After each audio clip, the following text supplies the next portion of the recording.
దేవుని మీద ఆధారపడాలి. హల్లెలూయా. ఎవరి మీద ఆధారపడాలి? దేవుని మీద ఆధారపడడమే కాదు, మరి చాలాసార్లు మనం ఏం చేస్తామంటే అధికారుల మీదనో ఐశ్వర్యం మీదనో ఆధారపడడం కంటే దేవుని సహాయం కోరడమే శ్రేష్టమైన మానవ సహాయము, తాత్వికమైన దైవ సహాయము శాశ్వతంగా ఉంటుంది. హల్లెలూయా.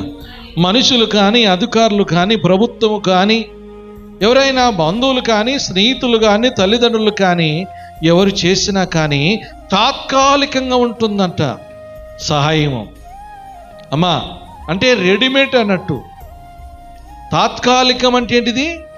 రెడీమేడు, కొంతసేపే. కానీ దేవుడిచ్చే శాశ్వతమైన ఆ సహాయం ఎలా ఉంటుందంటే శాశ్వతంగా ఉంటుంది. దేవుడిచ్చే సహాయం, దేవుడిచ్చేది ఎలా ఇస్తారు?